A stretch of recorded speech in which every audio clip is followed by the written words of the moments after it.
Hi everyone, welcome to Carpe Diem Sailing. My name's Marco, I'm a Sail Canada cruising instructor, and in today's video we'll be covering 6 basic knots every sailor should know.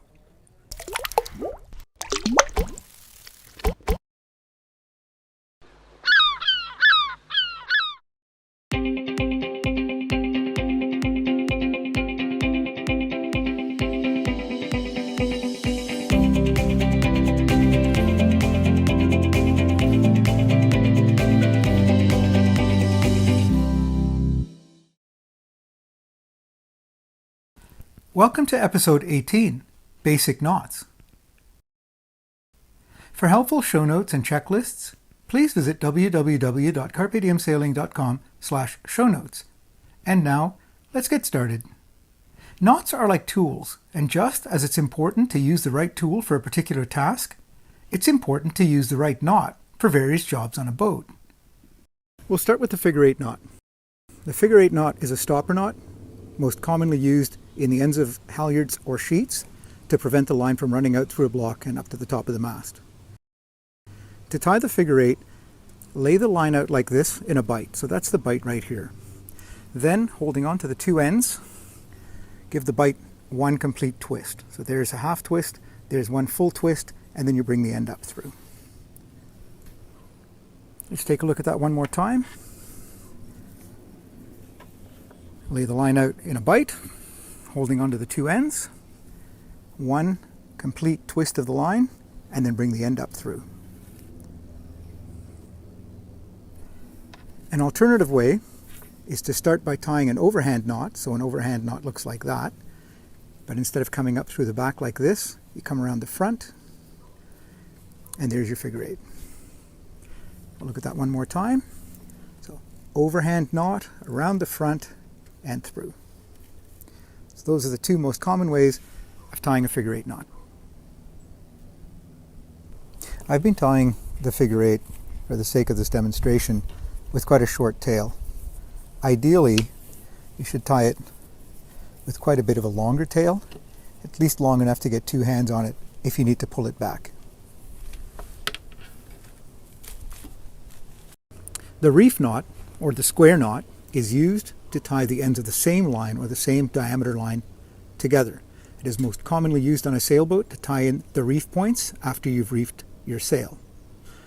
To tie the reef knot, we take the end of the left line, place it over the end of the right line, and bring it under. And then we do that one more time, except we do it in the opposite. We take the right, put it over the left, and bring it under. What you end up with are these two interlocking loops. Let's look at that one more time. We take the end of the left line, put it over top of the right line, bring it under. And then we take the right line, put it over the left, bring it under. And you end up with the two interlocking loops. For me, I tend to just tie it by looking at it. So I start the same way like that. I don't really pay attention to the left and the right, but I do look at this one or this one. And where it's lying. So in this case, this line is lying like that. I take the end of my right line, I just lie it next to it, side by side, and then I bring this one over and in. And there's my two interlocking loops. However you choose to do it, the main thing is to know what the finished knot looks like so that you can self-correct if you've tied it incorrectly. Most commonly, the reef knot is tied incorrectly because people go left over right, or right over left, and then what kind of looks like a reef knot is actually not, and it's a granny knot. It's lacking that symmetrical quality, and it does slip. One more time, reef knot, square knot, left over right, and under, right over left, and under, and we end up with the two interlocking loops. The clove hitch is used to tie a line around a pole or a spar. It's often used to start decorative knots, and it's used to secure the tiller on a sailboat. It's important to note that once you've tied the clove hitch, that it remains under constant tension. If a clove hitch is not kept under constant tension, it will slip loose, or it may slip loose. To tie the clove hitch, we lay the line over top of the spar or the pole like this, and then bring the end over, in this case on the right-hand side. I cross over, and then staying with the end on the left-hand side now of this standing part, I come back under itself. And there's your clove hitch. So once again, I come over, drop the line over the pole, I come over to the right hand side, or I can come over to the left hand side. Once I cross over, I stay on that side. So in this case, I went from left to right. Right of the standing part, I come back and feed this line back under itself in one continuous loop. Let's look at that one last time. Drop the line over the pole. In this case, I'm going to come over from the right. I cross over, staying on the left-hand side of the standing part. I finish the knot by bringing it up and under itself. Remember, it does have to stay under constant tension for it to hold. The clove hitch. The round turn and 2 half hitches is a mooring knot. It's also used to tie fenders off of the lifelines. So to tie the round turn and 2 half hitches, we go 1.5 times around like this. That's your round turn right there. And then we do the half hitches underneath. So we lay the line over top like this, so it looks a bit like a 4, in this case a reverse 4, and then that line comes back through underneath like that, and it comes down. Do that one more time underneath, come around, and tie it off. So let's try that one more time. I'm going to give that one a little bit more of a longer tail. So 1.5 times around the pole, like that, and then we lay the line over top, bring it under, lay the line over top, bring it under. You'll notice that the loops are now somewhat symmetrical looking, and if you look closely, you'll notice that that is actually a clove hitch around the standing part of the line. If you don't tie it the same way both times, the hitches that is, if you don't tie the half hitches the same way, so over top and under, over top and under like that, what you end up with is something that looks like this.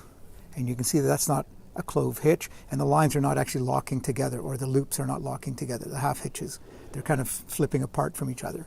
So make sure that when you do tie it, you either go under and through both times, or over and through both times, so that it actually ends up with that secure locking clove hitch on the standing part.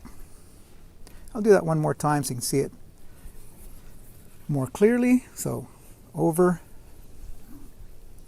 and one more time. And then when I actually tighten that, the clove hitch slides up and snugs up against the round turn.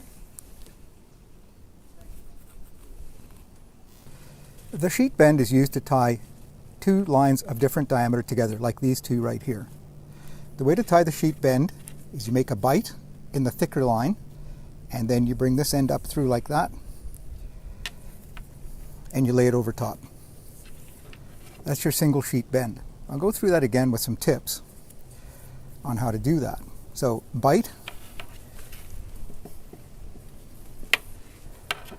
in the bigger, thicker of the 2 lines, and then I hold onto it like this, and I have my finger extended. I bring the thin line up like that, and then over my finger. Now, what I do is I reach between the thin line and the thick line, and I pull the thin line back through, and then I feed it along my finger like a needle, like that, and lay the thin line on top of the thick line, like that. That's a single sheet bend. Now you notice these 2 lines are on the same side. So for years, I wasn't aware that you could actually tie a sheet bend incorrectly. And so if you don't pay attention to your bite and which way it goes, you'll see that right now the 2 ends are in opposite directions. Now Ashley's Book of Knots, the world's leading authority on knots, calls that a left-hand sheet bend and calls it unreliable. So to tie a sheet bend correctly, make sure that the 2 ends are on the same side of the knot. So that's a single sheet bend. Now if I want to double that up, I simply take the end and I come around and feed it back through again. All right, so just one more time. Create a bite, a bend, have your finger extended up through, over your finger, between the thin line and the thick line, and then like a needle, feed that straight along like that, so that the thin line sits on top of the thick line, and then to double it up, simply bring it around one more time.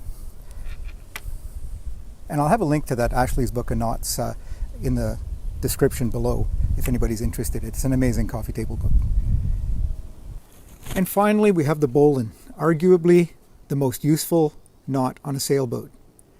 It's used to tie a loop that once completed will not slip. So what I mean by that is once the bowline is tied, that this part of the loop here will not form a noose. It won't be like a slip knot. So that loop will hold its shape.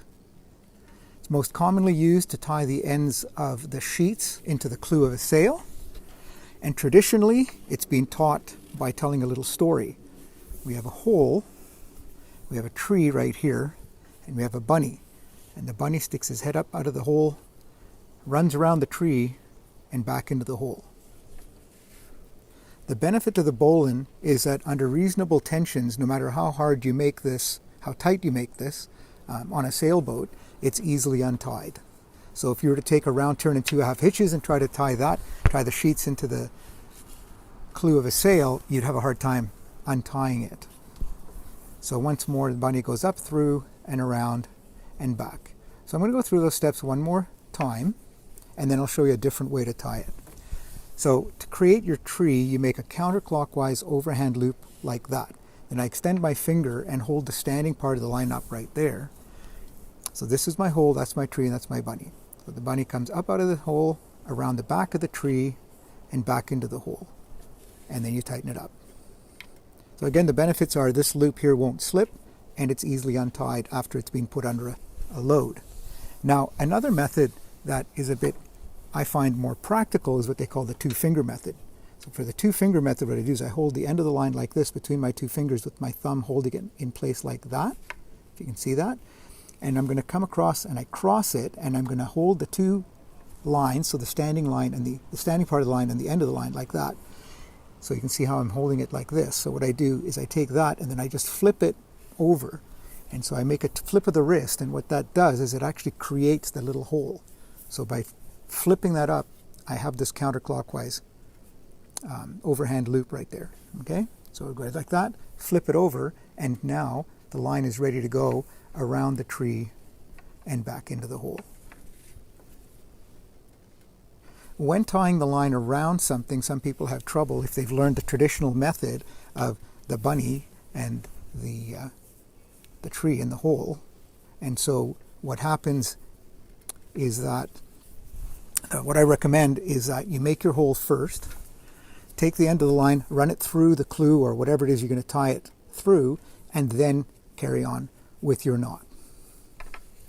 So however you choose to tie it, whether the traditional method or the 2-finger method, there are others as well. In different books you will find different methods. Find one that works for you and go with it. The bowline. See you next time when I talk about collision regulations and introduce an easy way for recreational boaters to follow the rules of the road. Thanks for watching. Until next time, I wish you all fair winds and following seas.